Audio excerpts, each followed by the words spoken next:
On se retrouve aujourd'hui en Asie du Sud-Est. Pour un nouvel épisode hors du commun. On a plein de choses incroyables à partager avec vous. Nouvelle saison, nouveau générique, nouveau format. Dans la prochaine vidéo, on reprend la route sur ce nouveau continent. Mais avant de retrouver nos vélos, on passe en mode touriste. Car dans cet épisode un peu spécial, toute ma fratrie nous rejoint pour un road trip familial de Phuket à Bangkok. Et c'est parti pour la présentation de la famille Gilbert. Lui, c'est Hervé, le patriarche, un homme solide, un éternel amoureux de nature sauvage et surtout un nageur hors pair, un vrai poisson d'eau douce. Sabrina, ma maman, si vous avez manqué sa prestation remarquée dans l'épisode sur Dubrovnik, c'est le pilier de la famille. Ce qu'elle aime par-dessus tout, c'est que tout le monde passe de bonnes vacances. Ce qu'elle aime beaucoup moins, ce sont les montées. Et à notre grande âme, d'être filmé. Kevin, mon grand frère, un véritable casse-cou. Homme de fête et par essence très curieux, il est toujours partant pour tenter de nouvelles expériences. Un véritable atout en road trip. Même s'il faut bien l'avouer, son tempérament de dragon l'entraîne parfois dans le yang. Justine, ma grande sœur, la reine de l'organisation. Créative par nature, c'est la championne des bonnes idées. Et elle a toujours de petites attentions pour tout le monde. Mais ne vous y trompez pas, elle cache en elle un véritable tigre d'Asie. Et comme on le dit chez nous, un vrai caractère de Gilbert. Julien, mon beau-frère, baroudeur indépendant et intrépide. Et derrière ses allures insouciantes se cache un homme sensible, avec un vrai cœur grenadine. Et les dernières de la tribu, les mascottes de ce périple, Agathe et Sophie. Nos deux petites imagineurs, nos nièces et jumelles adorées, prêtes à explorer le monde à nos côtés. Préparez-vous à embarquer avec nous pour ce nouvel épisode spécial en Thaïlande. Première journée d'exploration à Phuket avec toute la famille Gilbert. Phuket, la plus grande île de Thaïlande, flotte sur les eaux turquoises de la mer d'Andaman. Montagnes couvertes de jungle, falaises calcaires, plages infinies de sable blanc, un paysage sculpté par le temps et les éléments. Longtemps carrefour maritime sur la route des épices, l'île est devenue un symbole du tourisme mondial, attirant chaque année des millions de visiteurs. Mais l'île reste à un tournant. Entre carte postale idyllique et territoire sous tension, son avenir repose sur un choix crucial entre développement et conservation. Et voilà, premier arrêt en Thaïlande. Bah c'est cool, on est bien. On est bien là, hein? Ouais, on est pas mal. Ça y est. Et regardez cette petite plage paradisiaque.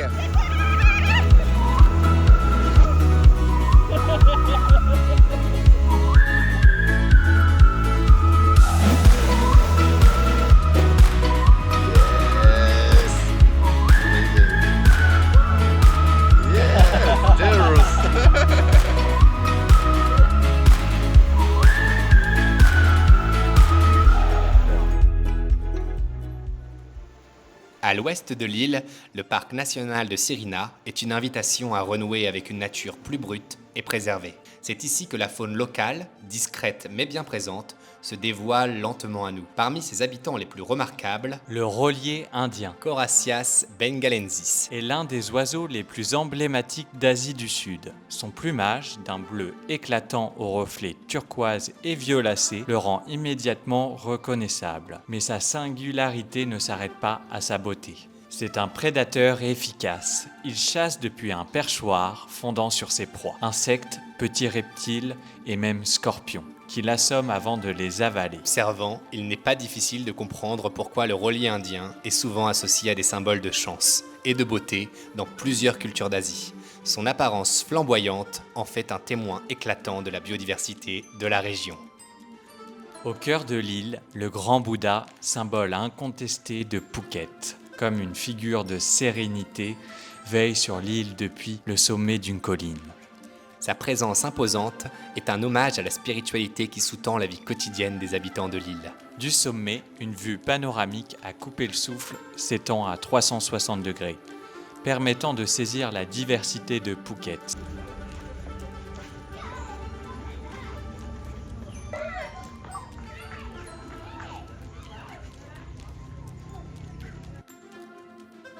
Notre première journée s'achève à Phnom Penh Cap.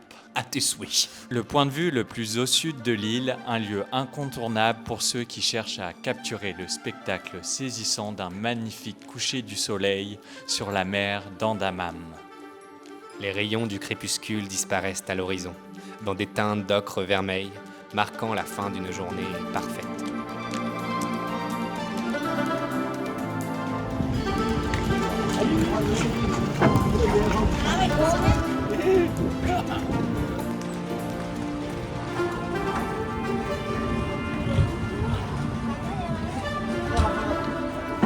Et c'est parti aujourd'hui à la découverte du parc national de Phang Nga. C'est parti!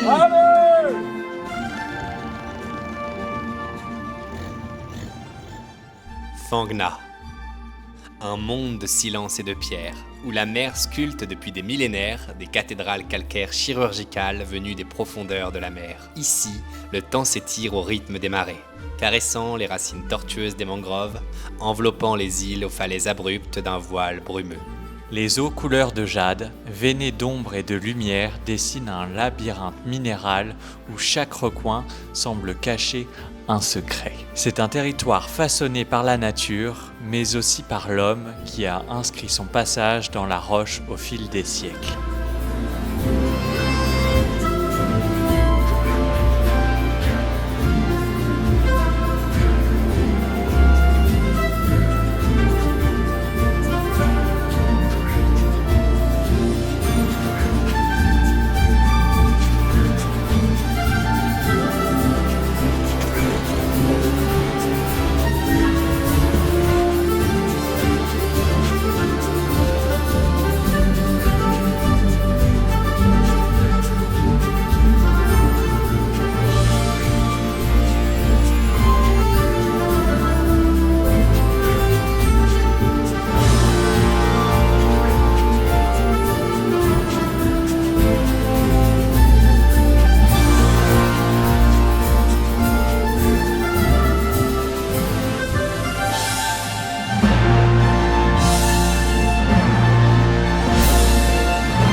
Notre long tail boat ou bateau à longue queue, une embarcation typique de la région, accoste à Koh Tha Phu, mieux connu sous le nom de James Bond Island.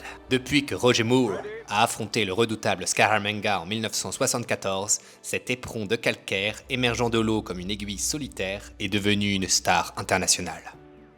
Chaque jour, des hordes de visiteurs débarquent, brisant le silence qui caractérisait autrefois cet endroit. Si l'île reste indéniablement impressionnante avec sa silhouette emblématique qui jaillit des eaux turquoises, elle a perdu l'aura de mystère et de sérénité qui la rendait si unique. Malgré la critique évidente du tourisme de masse que l'on peut faire ici, la singularité de l'île demeure. Sa formation géologique spectaculaire, ses falaises verticales et l'isolement qui l'entoure continuent de lui conférer un charme indéniable.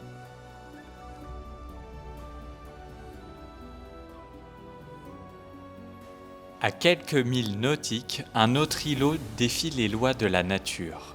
Koh Phangan, le village flottant. Fondé au XVIIIe siècle par des pêcheurs musulmans venus d'Indonésie, il repose sur un enchevêtrement de pilotis, entre mer et ciel. Ici, pas de route, pas de terre ferme, seulement un labyrinthe de passerelles où se mêlent le quotidien des habitants et les pas curieux des voyageurs.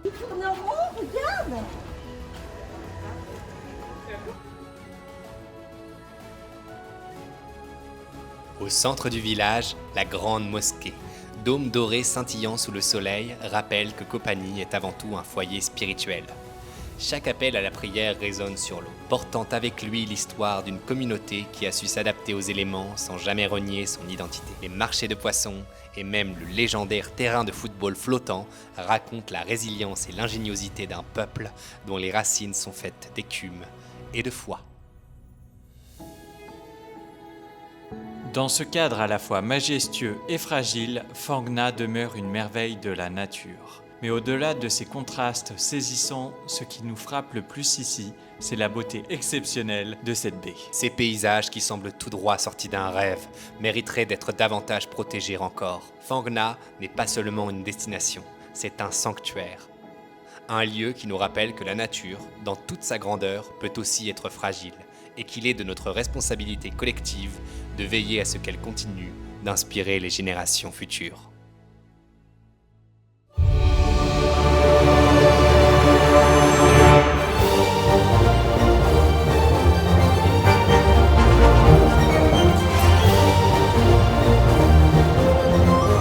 Il est 7h du matin et toute la petite famille Gilbert s'en va vers la mer. C'est parti pour les îles Pipi!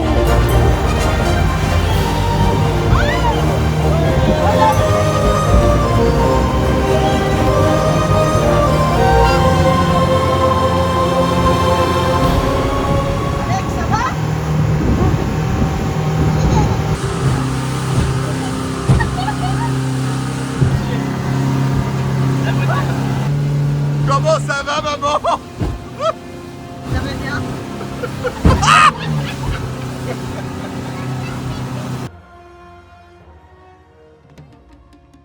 Dans le sud de la Thaïlande se cache un véritable joyau naturel, l'archipel de Koh Phi Phi. Ces falaises abruptes, sculptées par le vent et le temps, émergent de l'océan comme des cathédrales de calcaire. Ces îles offrent un spectacle saisissant, entre forêts tropicales luxuriantes et récifs coralliens colorés, abritant une biodiversité d'une richesse inouïe. Parmi ces merveilles, Koh Phi Phi Leh se distingue par sa beauté presque irréelle. L'île abrite Maya Bay, un sanctuaire naturel au cadre idyllique, protégé par un amphithéâtre de falaises vertigineuses. Cette baie dévoile une plage de sable fin, caressée par des eaux cristallines ou des nuances de bleu et de turquoise dansent au rythme du soleil. Un véritable paradis terrestre, envoûtant et fragile à la fois.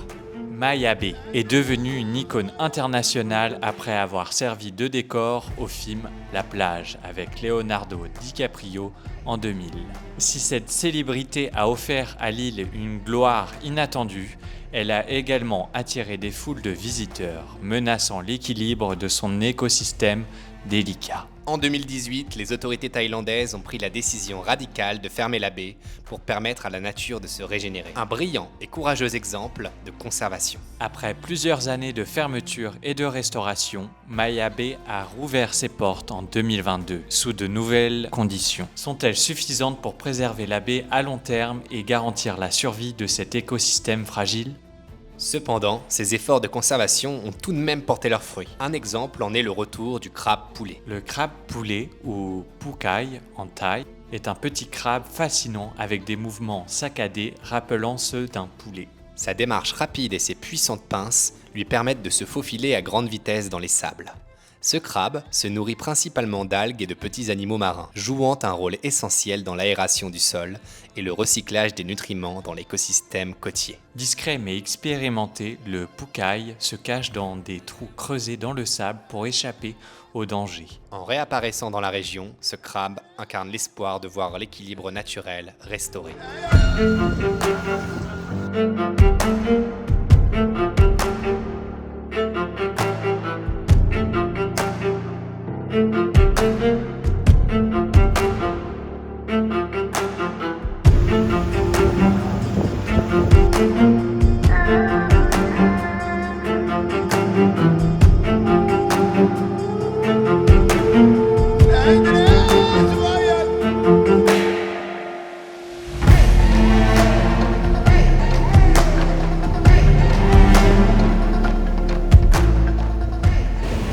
En fin de compte, ils sont vraiment au milieu des déchets rapportés par la mer, le surtourisme, et en fait on les voit vraiment manger ce qui doit rester dans les plastiques et tout, c'est déplorable quoi.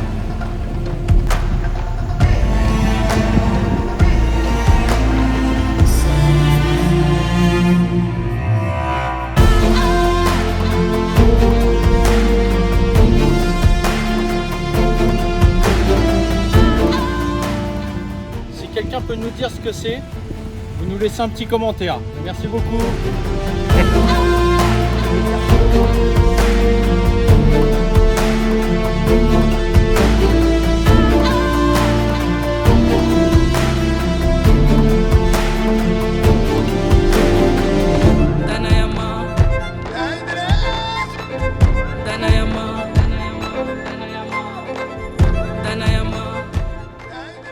Première expérience de snorkeling pour Justine qui combat sa peur de la thalassophobie. Thalassophobie, pour ceux qui ont la définition, je vous laisse la mettre en commentaire. Il y a beaucoup de phobies. Personnellement, c'est ma plus grosse phobie que j'apprends à combattre en me baignant comme ça au milieu de la mer.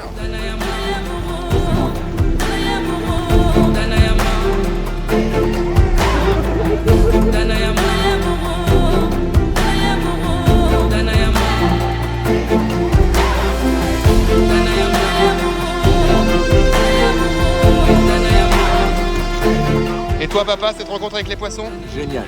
T'as vu quoi comme poisson? Je connais pas les noms. Sûrement une dorade royale. Je pense. Et c'est une fin de journée. Qu'est-ce que vous avez pensé de cette excursion? C'était super! Et on dit Cap on Cap! Cap on Cap!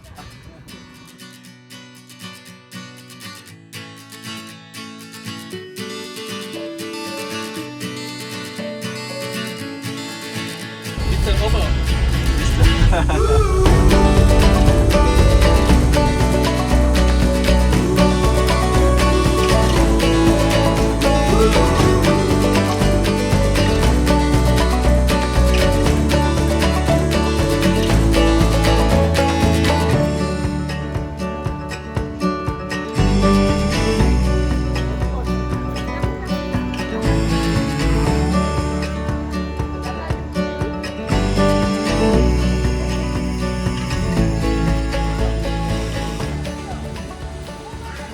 En route pour le parc national de Khao Sok. Le parc national de Khao Sok. Véritable joyau caché au cœur de la Thaïlande. Dès notre arrivée, nous avons eu l'impression d'entrer dans un autre monde. Loin de tout, où la nature règne en maître.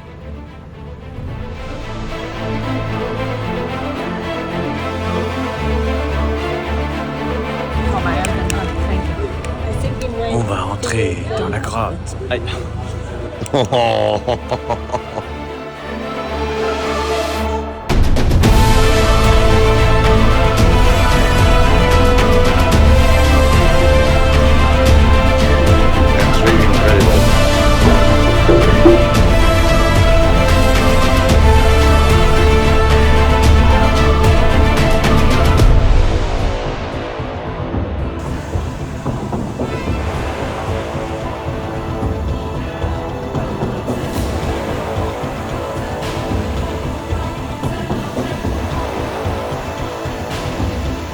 Ce parc abrite l'une des plus anciennes forêts tropicales humides du monde.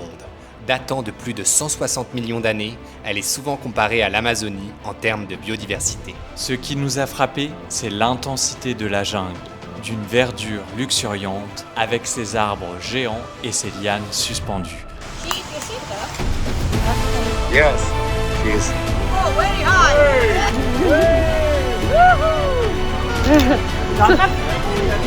On entend l'eau qui coule dans le bambou.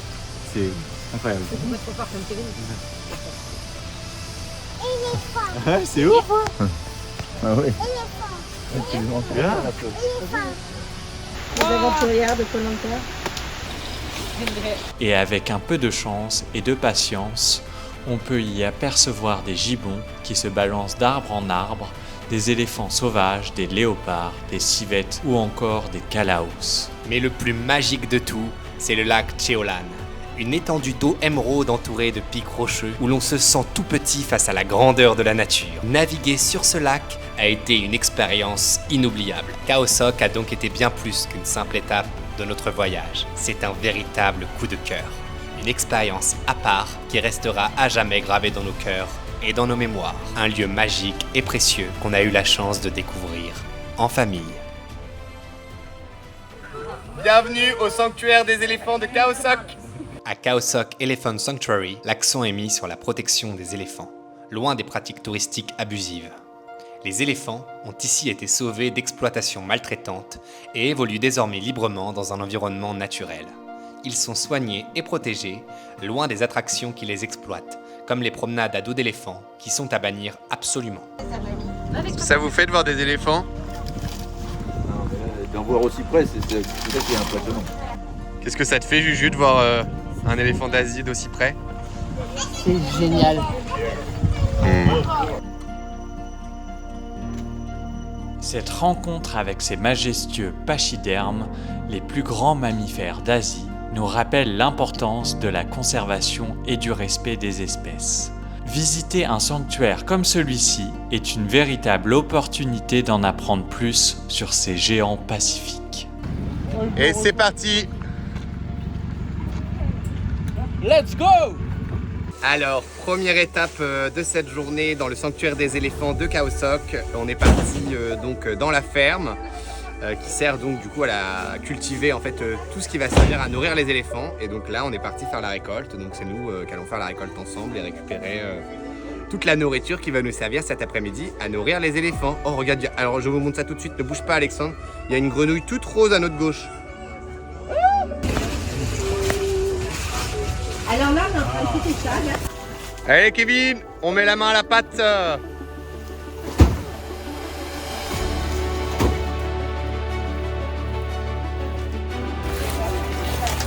Allez Justine, elle a envie de nourrir les éléphants là. Et coupé. Ok papa, tu nous l'amènes au camion? Je te suis. Ah, ça c'est mon papa, regardez.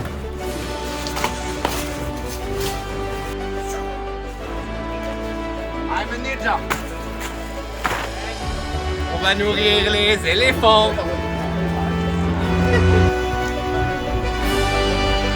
On a bien travaillé papa? Nickel, on va pouvoir aider à manger aux éléphants. C'était incroyable. On va aller leur donner des bananes.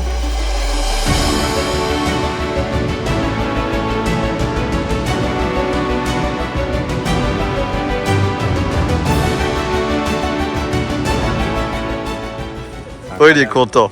Il est content. Ouais, je suis super content. Vous donnez une banane? Oui. Ces sanctuaires et surtout les lieux de réhabilitation jouent un rôle essentiel pour la sauvegarde de l'espèce et la sensibilisation à la fragilité de l'espèce auprès du public. Après avoir vécu cette magnifique expérience, nous restons tout de même convaincus que la meilleure manière de découvrir les éléphants, c'est de les voir dans leur habitat naturel et de les observer sans pression extérieure. Et vous vous en doutez, on va partir sur leurs traces pour les rencontrer en pleine nature sauvage avec le précieux savoir que nous avons appris ici. Mais ça sera dans un prochain épisode. Je pense qu'il y en a deux qui vont jamais oublier ça, c'est Agathe et Sophie, parce que Agathe et Sophie, elles n'ont pas arrêté de donner à manger aux éléphants. Et elles étaient trop contentes. Et nous aussi.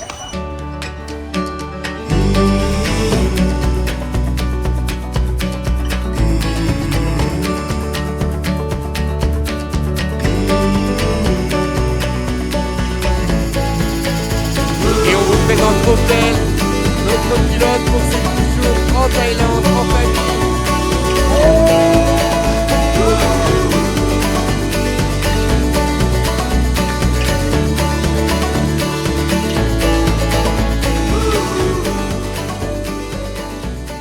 Le parc national de Khao Samroyot, situé dans la province de Prachuap-Khiri Khan, s'étend sur plus de 500 km² et est réputé pour ses paysages spectaculaires.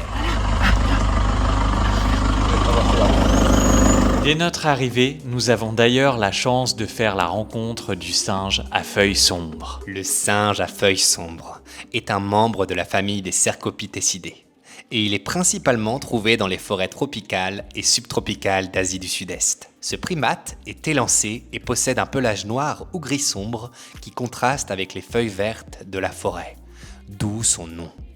Il est également doté d'un long museau et d'une queue préhensile qui lui permet de se déplacer avec une grande agilité à travers les arbres. Ce primate est un animal très sociable, vivant en groupe de 10 à 30 individus, principalement dirigés par un mâle dominant.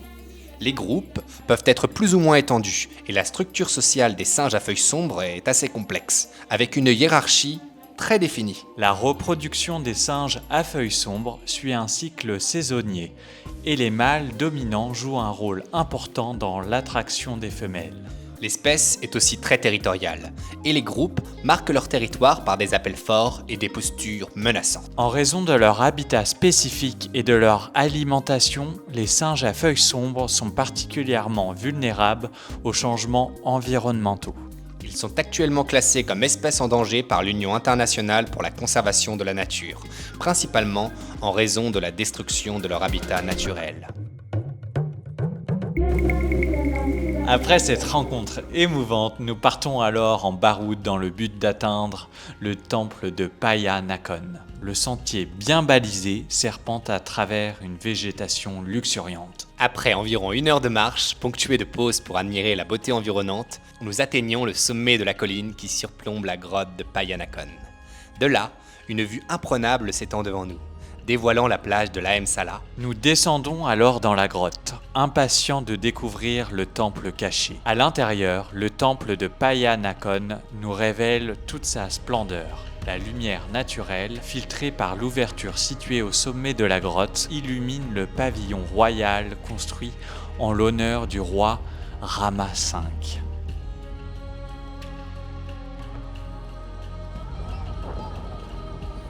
Chaos Amroyot est un lieu où la nature, la faune et la beauté des paysages se mêlent harmonieusement pour offrir une expérience unique, loin de l'agitation touristique.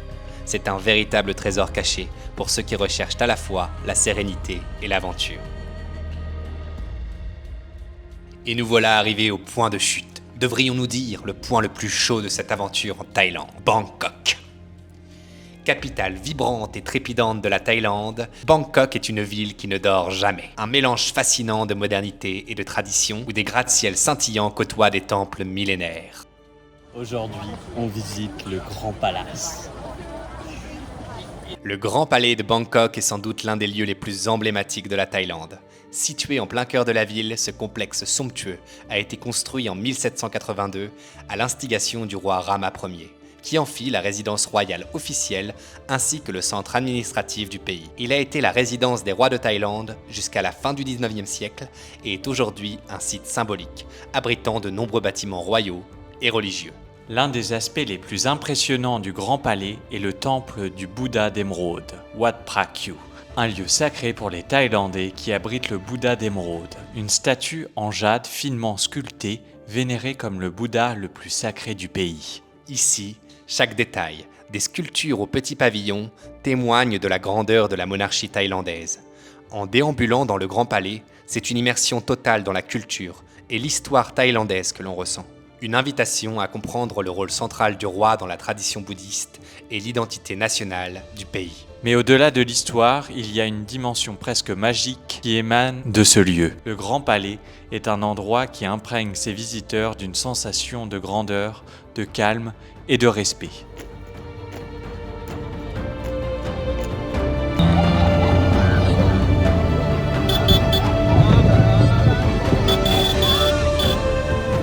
Il est complètement fou.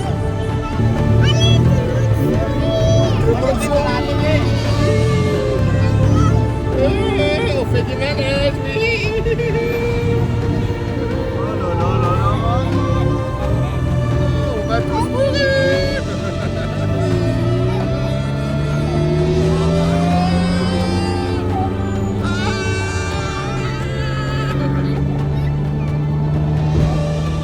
Après une matinée dans les méandres de cette ville foisonnante, notre petite troupe se sépare. La chaleur écrasante et le nombre croissant de touristes rendent la situation pour le moins difficile pour une aventure en famille. Ça va, Julien? Un peu chaud, il y a du monde, mais c'est joli. Tu fais coucou?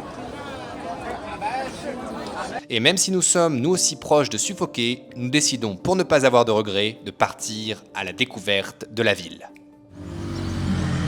Direction le temple du Bouddha. Le Wat Po, ou temple du Bouddha couché, est l'un des temples les plus emblématiques de Bangkok. Il est aujourd'hui un centre spirituel majeur et un des plus grands temples de la ville. Dès l'entrée, nous sommes immédiatement frappés par l'immensité du site. Chaque recoin de ce temple est un véritable tableau vivant, où l'art bouddhiste se déploie dans toute sa splendeur. En vous promenant ici, vous rencontrerez des statues du Bouddha dans des postures très variées, chacune symbolisant une étape du chemin vers l'illumination. Le Bouddha couché, la pièce maîtresse du temple, est une statue monumentale de 46 mètres de long, entièrement recouverte de feuilles d'or. Bangkok, c'est très très chaud Bangkok. C'est très très chaud Bangkok. Allongé sur le côté, le Bouddha incarne la sérénité et la tranquillité tout en symbolisant l'atteinte du nirvana. Ses pieds, décorés de nacre et gravés de 108 symboles, représentent les vertus et qualités du Bouddha. Ce détail captivant attire les visiteurs qui viennent méditer sur ces symboles et réfléchir sur leur propre quête spirituelle. Alors, ce Bouddha couché? Ça vaut le coup, hein. C'est impressionnant. C'est gigantesque, hein. Il s'étend enfin sur toute la longueur, en fait. C'est super impressionnant. Vous voyez? Ça continue. Son corps, ses jambes. Bangkok est une ville fascinante, pleine de paradoxes. D'un côté, elle peut sembler chaotique et étouffante, mais de l'autre, elle regorge de lieux de calme et de spiritualité.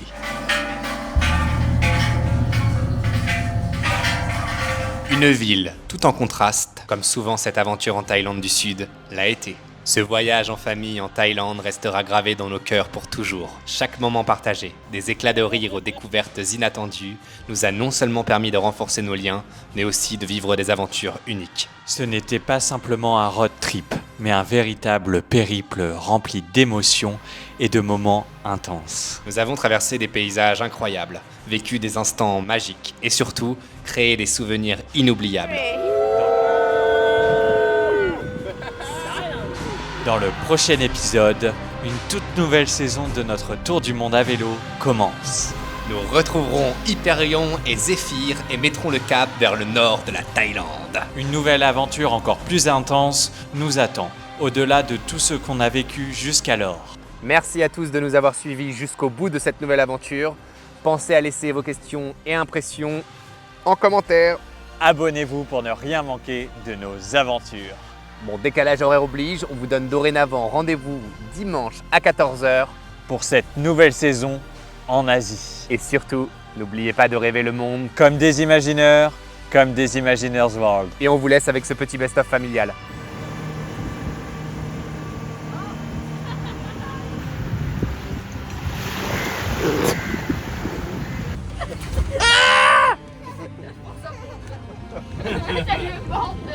Bienvenue au sanctuaire des éléphants de Khao Sok. C'est parti.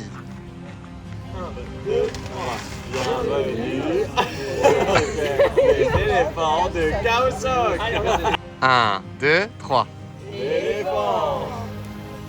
Alors, cette petite rencontre avec les éléphants d'Afrique. Hashtag best of. Allez, go. Here we go. T'aimes bien les éléphants? Non, non. T'aimes pas les éléphants?